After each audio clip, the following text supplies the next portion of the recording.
Boa noite a todos. Eu com muita alegria que estamos aqui mais uma vez, reunidos em nome do nosso Deus, para louvar e bendizer ao seu santo nome. Antes de começar, gostaria de agradecer a todos que nos acompanham pela internet. Sejam muito bem-vindos e esperamos que retorne sempre aos nossos cultos de terça, quinta e também aos domingos, na parte da manhã e também na parte da noite. Sem mais delongas, antes de começarmos a nossa mensagem, gostaria que você que está na sua casa que fechasse seus olhos e fizesse uma oração comigo neste momento. Então, oremos. Pai Santo, Deus Eterno, te agradecemos mais uma vez, ó Pai, a oportunidade que temos de ouvir um pouco da Tua palavra, Pai, de ouvir um pouco mais da Tua verdade. Que as palavras ditas aqui esta noite possam ser de acordo com a Sua vontade, ó Pai, e que tudo que for dito aqui faça morada em nossos corações, para que sejamos mudança para Ti, ó Pai, para que a Tua obra ela continue avançando, para que outros tantos que necessitam de Ti, ó Pai, que necessitam da graça oferecida pelo Teu Filho, possam ser alcançados. Senhor, te agradecemos por todas as coisas, por todas as bênçãos, porque sabemos que o Senhor é conosco, que o Senhor nos sustenta e nos mantém a cada dia. Possamos, ó Pai, ser agradecidos sempre por tudo aquilo que o Senhor fez por nós. Senhor, te agradeço pela maior de todas as coisas, que é a salvação que ofereceste, por intermédio do Filho amado Cristo Jesus, que morreu numa cruz para salvar a todo pecador que nele crê. Pai, é isso que te pedimos e agradecemos, não o nosso nome, mas o nome santo e precioso de teu Filho amado Cristo Jesus, nosso Senhor e Salvador. Amém. É, Irmãos e aqueles que nos acompanham de casa, hoje a nossa mensagem será baseada em Efésios capítulo 5, então convido a todos que abram suas Bíblias em Efésios capítulo 5 e hoje vamos ler apenas dos versículos de 25 a 30. Então, rememorando, vamos ler hoje, nosso texto hoje de base é Efésios capítulo 5, e vamos ler dos versículos de 25 a 30, que nos dizem assim: Maridos, que cada um de vocês ame a sua esposa, como também Cristo amou a igreja e se entregou por ela, para que a santificasse, tendo-a purificado por meio da lavagem de água pela palavra, para apresentar a si mesmo como igreja gloriosa, sem mancha, nem ruga, nem coisa semelhante, porém santa e sem defeito. Assim também, o marido deve amar a sua esposa, como ama o próprio corpo. Quem ama a esposa, ama a si mesmo. Porque ninguém jamais odiou seu próprio corpo, ao contrário, o alimenta e cuida dele, como também Cristo faz com a igreja, porque somos membros de seu corpo. Irmãos, então a gente pode começar a nossa mensagem de hoje fazendo uma breve análise sobre a estrutura apresentada na carta de Paulo aos Efésios, né? A gente consegue observar que a carta ela não é tão longa, ela não tem tantos capítulos, né? Ela é composta por 6 capítulos, se eu não me engano. E ela pode ser dividida em duas partes, né? Não em duas metades de mesmo tamanho, mas a gente pode falar que ela é dividida em duas partes, né? Sendo que a primeira parte apresenta questões doutrinárias, né? E essas questões elas servem para rememorar as bases da fé cristã, né? E aí a gente consegue destacar, por exemplo, aquele texto sobre a salvação no capítulo 2, né? Sobre, enfim, um texto muito famoso, né? Que todos nós já conhecemos. E a segunda metade dessa carta, né? Ela é uma série de exortações ou instruções, né? Feitas da parte de Deus, né? Então, a gente tem sempre que lembrar que as escrituras sagradas, elas são de autoria de Deus, né? E o Espírito Santo de Deus, por intermédio do apóstolo Paulo, escreve a salvos, né? A gente também não pode nunca se esquecer do contexto da carta, né? Se a gente for voltar no primeiro capítulo, nos primeiros versículos, a gente já consegue identificar que essa carta é uma carta escrita para salvos, né? Então, claro, né, qualquer ser humano pode se aproveitar e conseguir, de certa forma, aprender e evoluir, né, com os ensinamentos de Deus, mas o foco principal da carta era para salvos, né? Isso a gente não consegue, isso não existe margem de dúvida para isso, né? A gente pode olhar o primeiro versículo também do capítulo 5, né? Também dá esse indicativo, enfim. Sabemos que a carta é escrita para salvos. E uma coisa que é também muito importante a gente ter em mente, né, que o texto que a gente acabou de ler, ele está situado justamente nessa segunda metade, né? Ou seja, é aqui o Espírito Santo, por intermédio de Paulo, falando à igreja, dando instruções de como cristãos devem se portar em diversos aspectos, né? E o capítulo 5, né, mais especificamente essa parte do versículo 21, fala exatamente sobre o casamento, né? Sobre o relacionamento entre esposa e marido, né? E a gente não pode nos deixar enganar, né? Não, a gente não pode não ter outra vista para esse texto, né? Em relação justamente ao assunto principal do texto, né? Então, o texto em seu cerne, né? O texto em sua função principal é justamente orientar esposas e maridos em relação ao seu relacionamento, né? E para não deixar dúvida, né, para a gente não ter margem de dúvida sobre isso, a gente pode ler o versículo 33, né, do capítulo 5, né, que diz o seguinte, né: No entanto, também conta a vocês que cada um ame a sua própria esposa como a si mesmo e que a esposa respeite o seu marido, né? Então aqui Paulo está fechando, né, essa série de exortações, essa série de aconselhamentos para casados, né, porque na sequência, no capítulo 6 a gente tem outras exortações, outras instruções, né? Então aqui Paulo fecha o assunto, né, dizendo exatamente, olha, esse texto é realmente um texto para casados, né? E a gente não pode deixar isso nunca, a gente não pode deixar de prestar atenção nesse detalhe, que é muito importante, para que a gente não corra o risco de torcer o texto, né, e nem de usar o texto para uma coisa a qual ele não serve, né. Mas hoje, né, eu gostaria de abordar um aspecto um pouco diferente desse texto, né, que que chama atenção, né, porque, claro, Paulo instrui, né, dos versículos 25 a 30, né, que a gente acabou de ler, Paulo está instruindo diretamente aos maridos, né, aos esposos, que amem as suas esposas.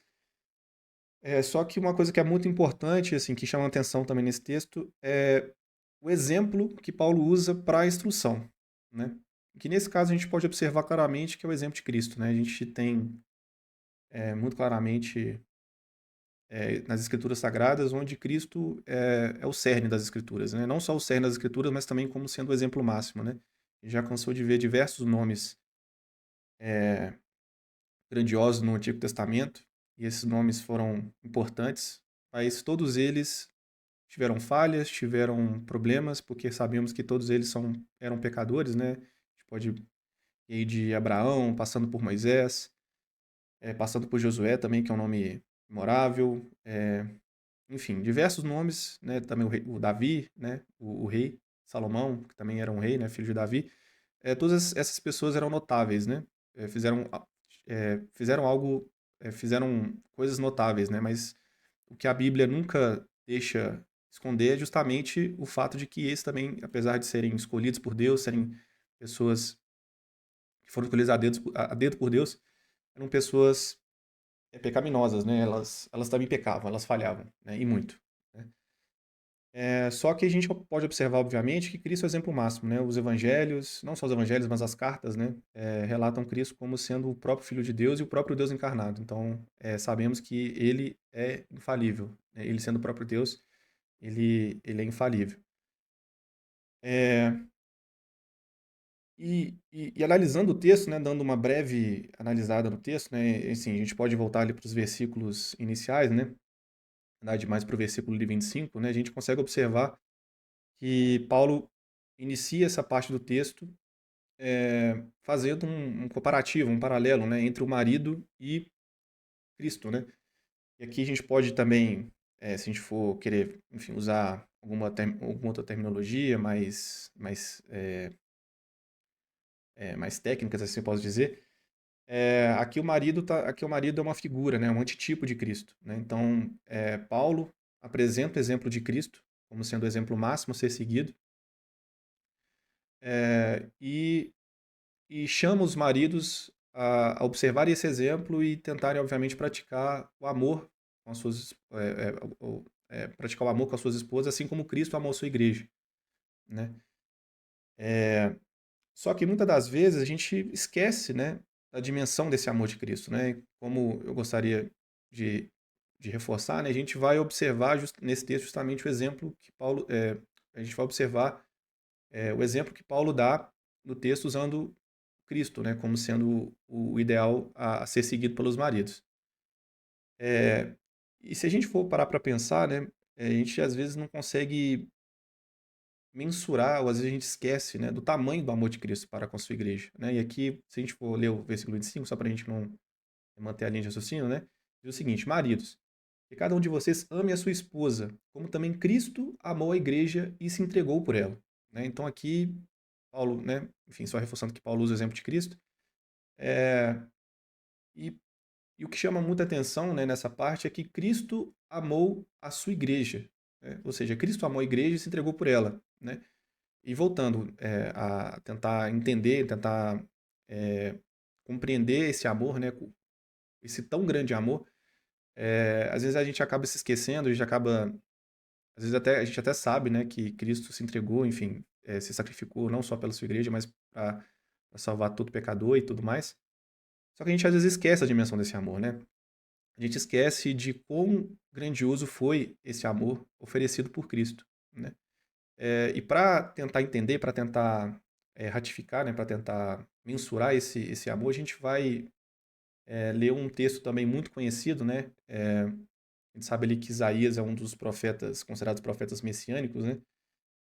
Que há dezenas de anos antes da vinda de Cristo, né, já havia previsto a chegada do Messias, e não só a chegada do Messias, mas como também o que ele teria que passar, né? Ou seja, a sua missão em relação ao mundo, em relação ao Pai. Então a gente vai ler um texto que também é conhecido, né, um texto bem famoso, que se encontra, né, no livro de Isaías. Vamos ler o capítulo 53 e vamos ler dos versículos 3 a 7, que dizem o seguinte. Só mais uma vez, né? Repetindo, Isaías, capítulo 53, os versículos 3 a 7. Era desprezado e o mais rejeitado entre os homens, homem de dores e que sabe o que é padecer. E, como um de que os homens escondem o rosto, era desprezado e dele não fizemos caso. Certamente ele tomou sobre si as nossas enfermidades e as nossas dores. Levou, certamente ele tomou sobre si as nossas enfermidades e as nossas dores levou sobre si. E nós o considerávamos como aflito, ferido de Deus e oprimido. Mas ele foi transpassado por causa das nossas transgressões e esmagado por causa das nossas iniquidades. O castigo que nos traz a paz estava sobre ele, e pelas suas feridas fomos sarados. Todos nós andávamos desgarrados como ovelhas, cada um se desviava pelo seu próprio caminho, mas o Senhor fez cair sobre ele a iniquidade de todos nós. Ele foi oprimido e humilhado, mas não abriu a boca. Como cordeiro foi levado ao matadouro, e como ovelha muda diante de seus tosqueadores, ele não abriu a boca. Então aqui, como a gente já tinha comentado, né, como eu já tinha comentado anteriormente, né, aqui Isaías, o profeta Isaías, há dezenas de anos antes da vinda de Cristo, já previa como seria a sua vida, né?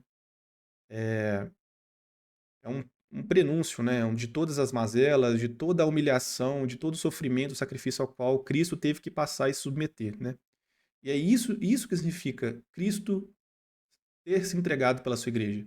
Né? E quando a gente está falando que Cristo, quando Paulo fala, né, no versículo 25, que Cristo se entregou pela sua igreja, ele fala exatamente isso, né, que Cristo teve que passar por uma série de questões, né, uma série de provações, ele foi tentado, né, ele se esvaziou da sua forma, deixou de estar ao lado do Pai, veio para este mundo, sofrer todas as mazelas, cumprir a lei do Pai, né, para que dessa, através de ter cumprido a lei, Cristo se fizesse justo em nosso lugar, isso é importante também destacar. E Cristo foi amplamente desprezado, foi amplamente humilhado, a gente consegue, né, ver ali nos evangelhos, né, toda a dor, tudo aquilo que Cristo suportou por nós, né, e teve que se submeter à pior das mortes, né, que era a morte por cruz, né. Então, além de ser uma morte extremamente humilhante, né, e Cristo foi despido das suas vestes, foi coroado com uma coroa de espinhos, foi transpassado por uma lança, né, para aí sim ter morrido, mas antes de ser transpassado por essa lança, ele passou horas e horas e em momentos agoniosos, agoniantes, né, e não dá para a gente nem mensurar a dor e o sofrimento que Cristo teve que passar, né. Então, quando a gente observa que Cristo se entregou pela sua igreja, ele fala, é esse sentimento que a gente tem que ter em mente, né? É isso que a gente tem que sempre lembrar, ter sempre em mente, né? Se a primeira igreja batista no Barril de Cima existe, ou se tantas outras igrejas existem, né? É porque Cristo se entregou por ela, né? E a gente também não deve se considerar superiores ou pessoas acima das demais. Não, muito pelo contrário, a gente tem que se constranger com esse amor. A gente tem que entender que Cristo fez tudo. Ele se abdicou de tudo e em um sentimento de total submissão e total humildade, né? Então a gente não se deve não deve se vangloriar ou deve achar que nós somos superiores por estarmos numa igreja. Não, muito pelo contrário, a gente deveria se se constranger desse amor. A gente deveria olhar para Cristo, deveria enxergar em Cristo o exemplo máximo, né, de servo humilde, de servo que não deixou de cumprir a vontade do Pai. E mesmo passando por todas as coisas, por todos os problemas, ele ainda assim se submeteu a isso, sabendo do que aconteceria, né? Porque ele também é Deus e já sabia de todas de tudo que aconteceria com ele. E mesmo assim, não, não, não deixou de cumprir a vontade do Pai, né? E aí, voltando, né, pro texto principal, a gente vai ler ali os versículos 26 e 27, né, só para continuar o raciocínio do texto. Então, os versículos 26 e 27, eles dizem o seguinte, né? Na verdade, vamos ler a partir do 25, porque é uma continuidade, né? O 26 e 27 é uma continuidade do 25. Então, os versículos 25, 26 e 27 dizem o seguinte, né? Lá em Efésios, capítulo 5. Maridos, que cada um de vocês ame a sua esposa, como também Cristo amou a igreja e se entregou por ela, para que a santificasse, tendo-a purificado por meio da lavagem de água pela palavra, para a apresentar a si mesmo como igreja gloriosa, sem mancha, nem ruga, nem coisa semelhante, porém santa e sem defeito. Então, se a gente for, né, continuar aqui com o raciocínio do texto, né, os versículos 26 e 27, né, que são continuidade direta do 25, eles apresentam as consequências da morte de Cristo, né? Que se sacrificou, né, se aniquilou, a gente já disse isso, né? Tomou a sua igreja para si e a purificou, né? Então, se hoje estamos congregando em uma igreja, se hoje a igreja de Cristo existe, né, a gente tem essa distinção de igreja universal, que é a igreja de todos os santos, de todas as épocas, e as igrejas locais, se essas igrejas existem, se nós estamos congregados em uma igreja, se nós estamos trabalhando em prol de uma igreja ou dentro de uma igreja, isso é resultado direto do sacrifício de Cristo, né? Então a gente não pode esquecer nunca do porquê, da principal motivação de estarmos numa igreja, né? Nosso olhar está voltado para Cristo, nosso olhar está sempre voltado à vontade do Pai, né? De sermos submissos, de sermos humildes em relação à vontade do Pai. E toda vez que acontece uma situação desagradável na igreja, toda vez que acontecem rusgas ou divisões ou situações que às vezes podem machucar um ou outro, a gente sempre tem que estar com o olhar voltado para quem fez todas essas coisas, no sentido de estabelecer uma igreja, de tomar para si essa igreja, que é Cristo, né?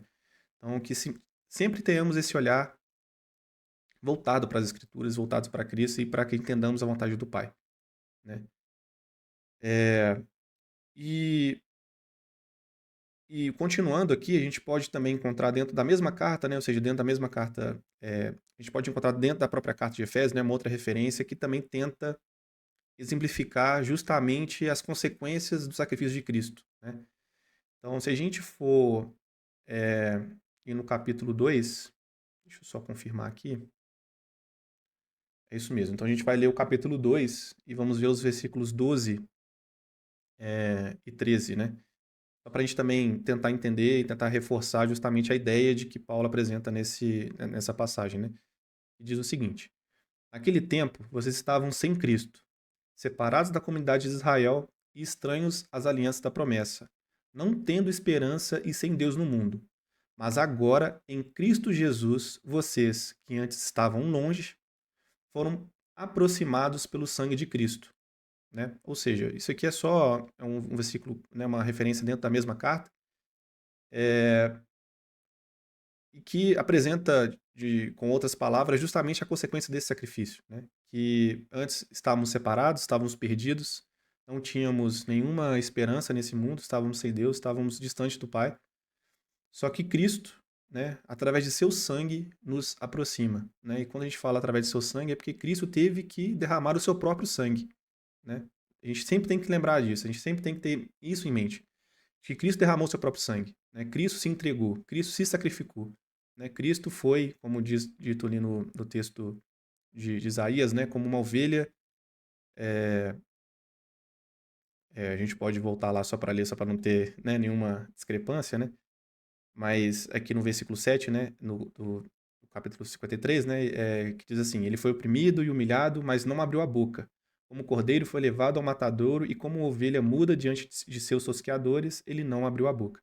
Né? Então, ou seja, Cristo se entregou de forma voluntária, né, sendo o próprio Deus, ele poderia simplesmente fazer qualquer outra coisa, né, tinha o direito de fazer qualquer outra coisa, mas mesmo sendo o próprio Deus, né, não, não não usurpou, né, não quis ser igual a Deus, né, ele não quis, não é que ele quis ser igual a Deus, ele não quis usar desse direito, né, muito pelo contrário, ele se sacrificou, se fez servo, né, como a gente já falou.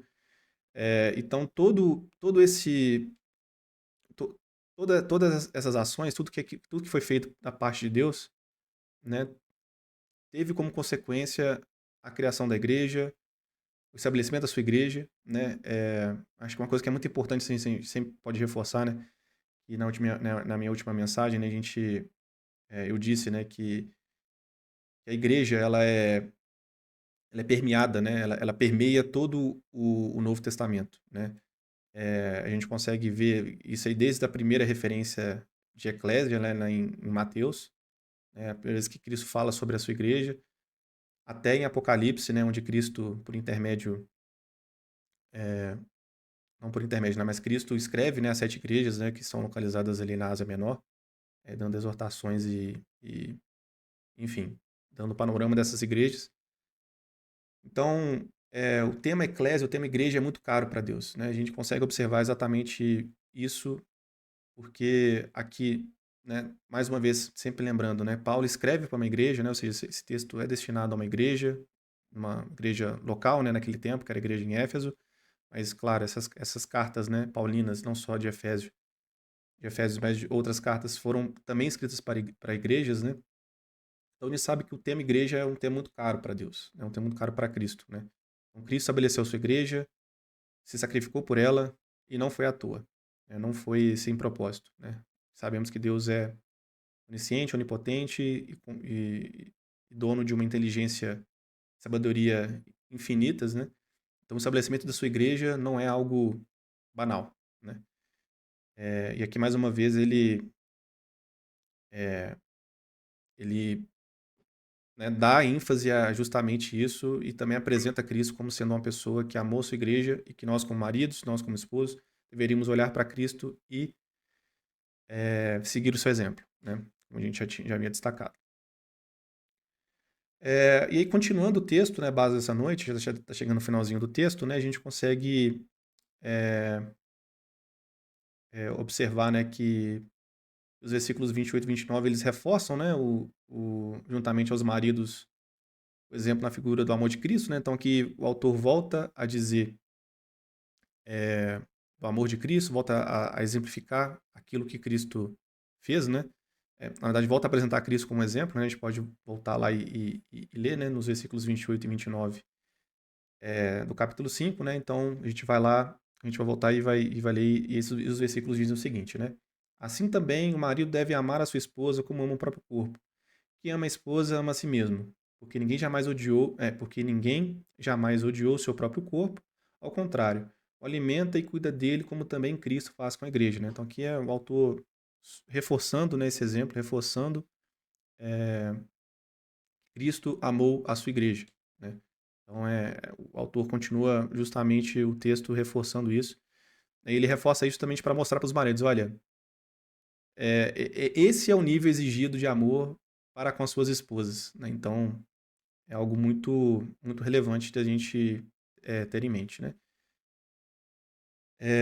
E aí, continuando aqui, né? A gente está chegando já no final do nosso texto, né? Hoje a pregação vai ser um pouquinho mais, a mensagem vai ser um pouquinho mais curta, mais objetiva, né?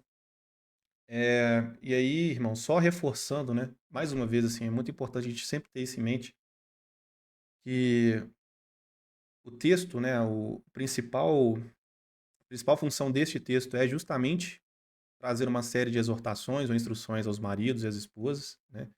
Então a gente consegue, e esse texto eu li a partir do versículo 25 e até o 30, né? Mas a partir do versículo 31, Paulo pega uma referência direta ali do final do capítulo 2 de Gênesis para, né, para mostrar de onde veio essa, né, de onde veio essa,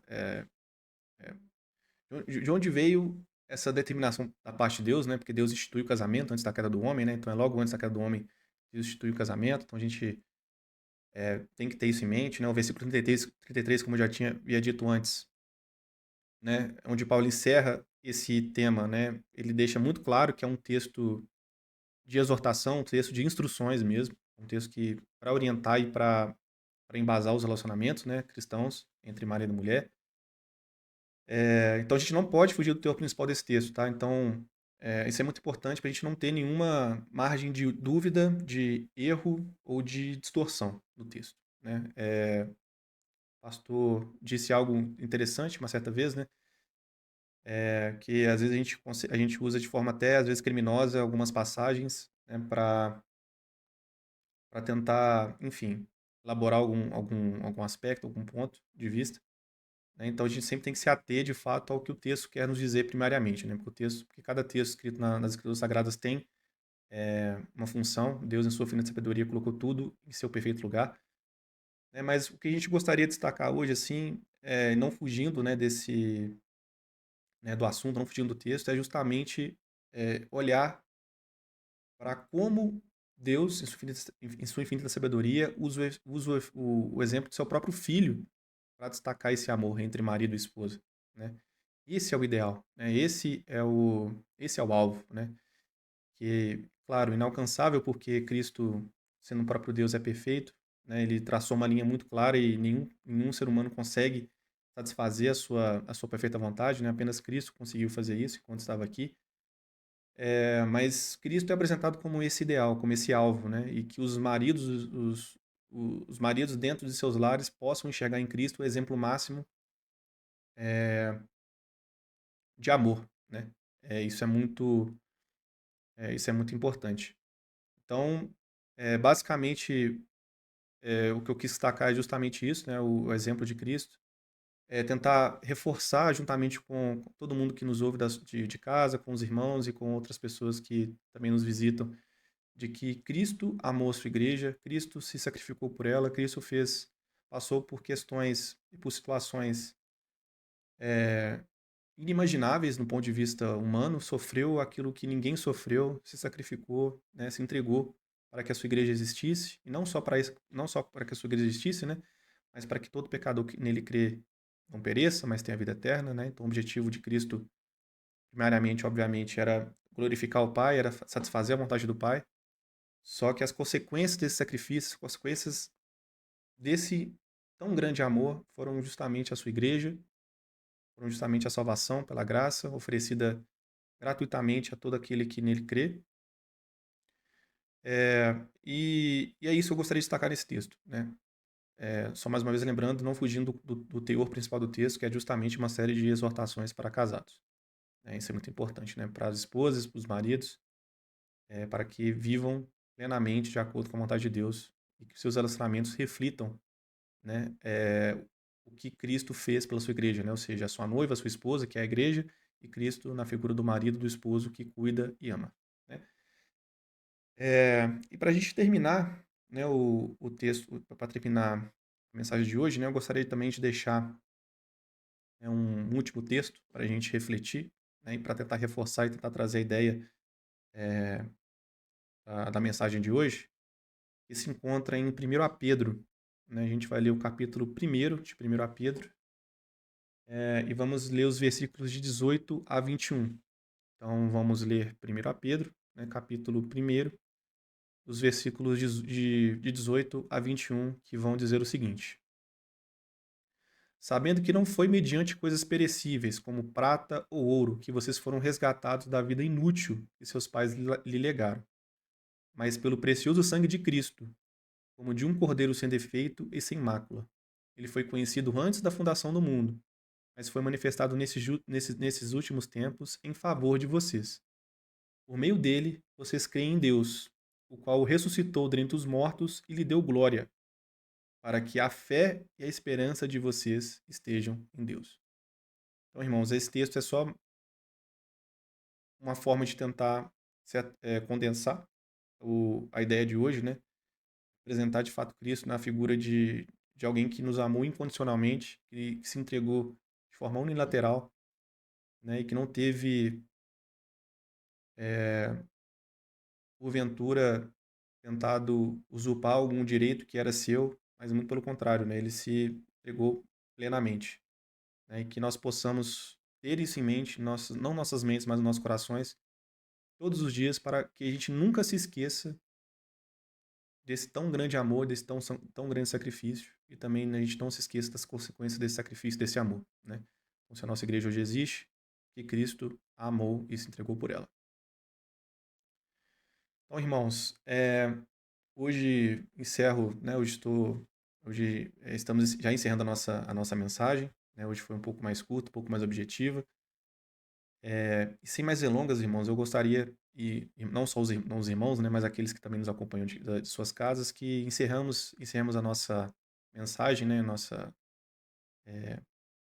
enfim, nossa mensagem com uma nova oração, né, com uma segunda oração. Então eu peço que vocês que estão aí nas suas casas, que vocês fechem os olhos, inclinem suas cabeças e que orem comigo neste momento.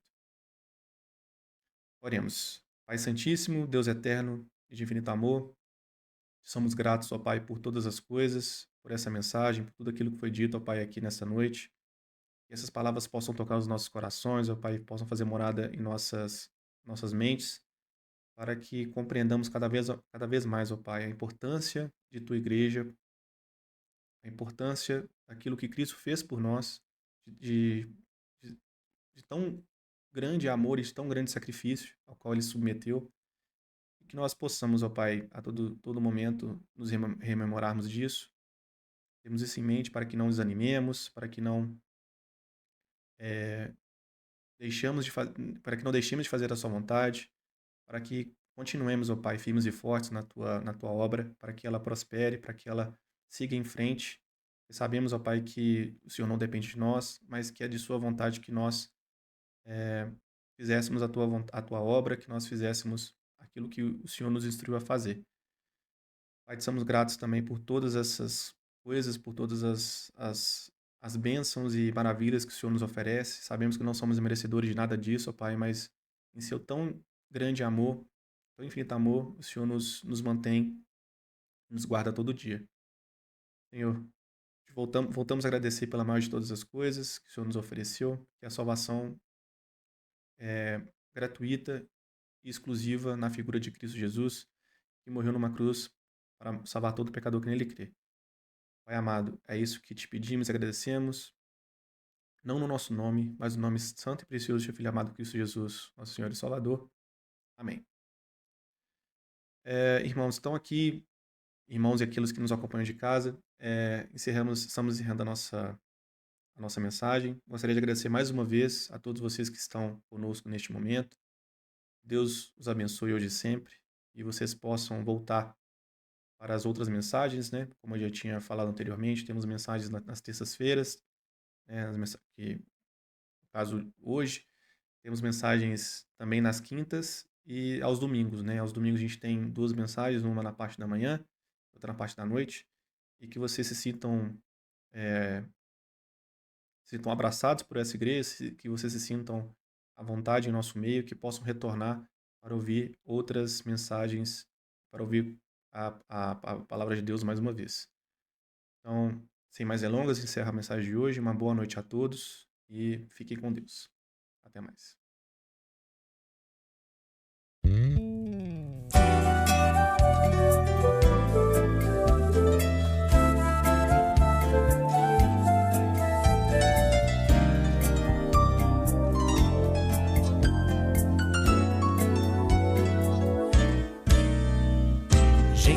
segue na vida fora, crente que ignora sua própria fé, dá um passo mais, depois vacila e já nem consegue mais saber o que quer. Gente que cresceu, mas é criança, crente que a esperança já perdeu, diz que um dia creu, não sabe quando, mas vive pecando e diz: a vida é assim. A vida não é assim. Ser crente é ter compromisso. Se você está brincando com isso, jamais viu a Deus. Precisa aprender então que o laço está posto agora, à espera da sua hora. Ó, busque o perdão.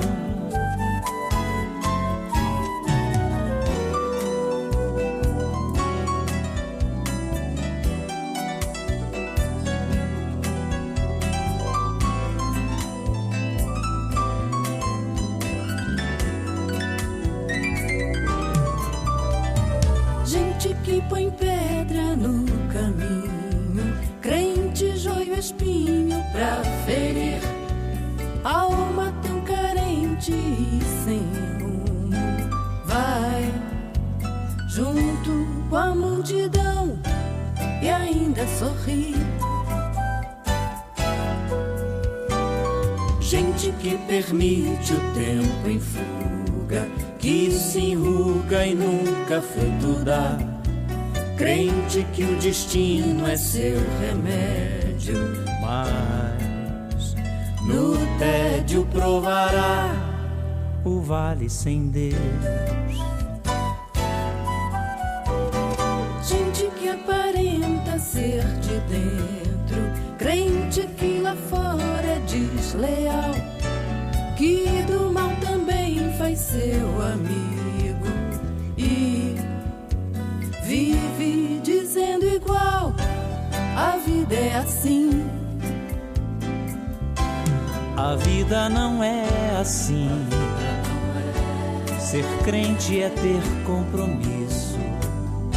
Se você está brincando com isso, jamais viu a Deus. Precisa aprender então que o laço está posto agora, à espera da sua hora. Ó, busque o perdão,